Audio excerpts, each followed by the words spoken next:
ಕ್ಷೇತ್ರದ ಶಾಸಕರಾಗಿರ್ತಕ್ಕಂತಹ ಮಾಜಿ ಸಚಿವರಾಗಿರ್ತಕ್ಕಂತಹ ಶ್ರೀ ಬಂಡೆ ಗೋಪಾಲಯ್ಯನವರು ಹಾಗೂ ವೇದಿಕೆಯಲ್ಲಿರ್ತಕ್ಕಂತಹ ಇತರೆ ಗಣ್ಯಾಧಿಕಾರಿಗಳು ದೀಪವನ್ನು ಬೆಳಗಿ ಕಾರ್ಯಕ್ರಮಕ್ಕೆ ಶುಭ ಜನನಾಟಿಯನ್ನು ಮಾಡಬೇಕೆಂದು ಕೋರಿಕೊಳ್ಳುತ್ತೇನೆ.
ಕೆಲಸವನ್ನು ಮಾಡ್ತಾ ಇದ್ದಾರೆ ಮಹಿಳೆಯರು.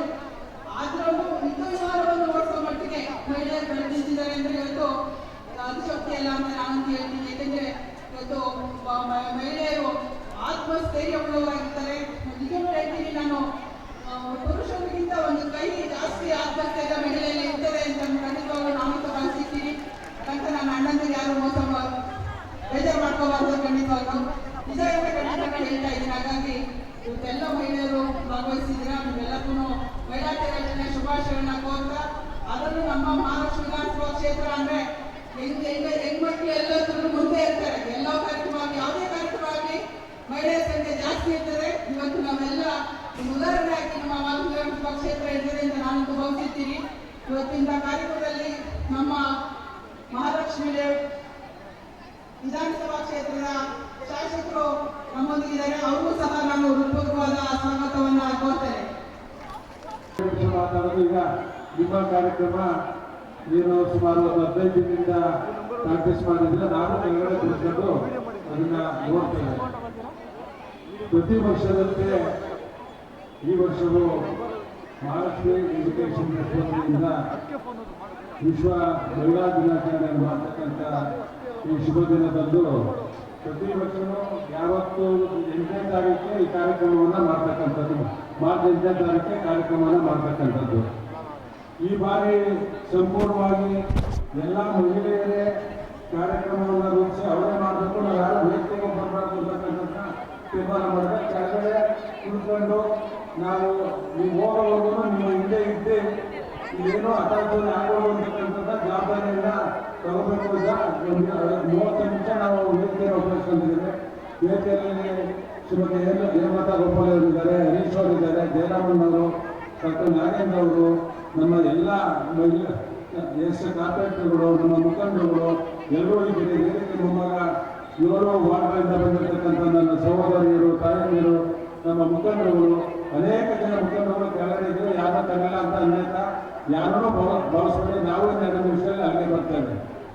ಈ ಕಾರ್ಯಕ್ರಮವನ್ನು ಮಾಡ್ತಕ್ಕಂಥದ್ದು ನಾವು ಒಂದು ಮಹಿಳೆಯನ್ನ ಮೊಟ್ಟ ಮೊದಲು ಮಾಡ್ಕೊಳ್ತಕ್ಕಂಥದ್ದು ತಾಯಿಯಾಗಿ, ಅಕ್ಕನಾಗಿ, ತಂಗಿಯಾಗಿ, ಅತ್ತಿಗೆಯಾಗಿ, ಹೆಂಡತಿಯಾಗಿ ಎಲ್ಲವನ್ನೂ ನಾವು ಸಮಾಜದಲ್ಲಿ ನೋಡ್ತೇವೆ.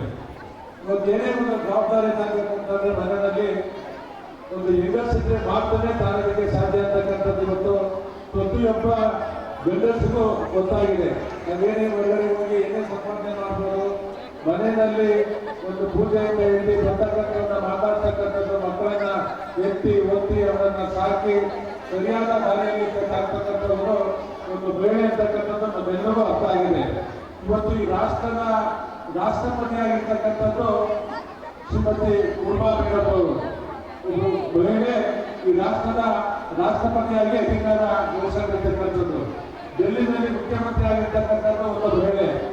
ಇವತ್ತು ಪ್ರಧಾನಮಂತ್ರಿ ನರೇಂದ್ರ ಮೋದಿಜಿಯವರು ಬಹಳ ಅನ್ಕೊಂಡಿದ್ದು 2028ರ ಹೊತ್ತಿಗೆ ವಿಧಾನಸಭೆ, ವಿಧಾನ ಪರಿಷತ್ತು, ಲೋಕಸಭೆಯಲ್ಲಿ 50% ಮಹಿಳೆಯರು ಹೋಗ್ತಾರೆ ಅಂತಕ್ಕಂಥದ್ದು. ಇಲ್ಲಿ 224 ಜನರಲ್ಲಿ 112ಕ್ಕಿಂತ ಹೆಚ್ಚಿನ ಮಹಿಳೆಯರು ವಿಧಾನಸಭೆ ಹೋಗ್ತಾರೆ ಅಂತಕ್ಕಂಥದ್ದು ಭಾವಿಸಿದ್ದು. ಅದೊಂದು 3 ವರ್ಷ 4 ವರ್ಷ ಮುಂದಕ್ಕೆ ಹೋಗ್ಬೋದು, ಆಗ್ಬೋದು. ಅದನ್ನ ಎಲ್ಲಾ ವಿಚಾರಗಳನ್ನು ನಾವು ನಮ್ಮ ಕ್ಷೇತ್ರದಲ್ಲಿ ನಿಮ್ಮ ಬೆನ್ನಿಂದ ಇರ್ತೇವೆ. ಇಲ್ಲಿ ಬಂದಿರ್ತಕ್ಕಂಥ ಬಡವರಿಂದ ಇದ್ದು ಮಧ್ಯಮ ವರ್ಗದ ಅನುಭವಸ್ಥ ಕುಟುಂಬದ ಎಲ್ಲ ನನ್ನ ತಾಯಿಯರು ಸಹೋದರಿ ಬಂದಿದ್ರಿ. ನಿಮ್ಮ ಯಾವುದೇ ಕೆಲಸ ಕಾರ್ಯಗಳಲ್ಲಿ ನಿಮ್ಮ ಬೆನ್ನಿಂದ ಇರ್ತೇವೆ.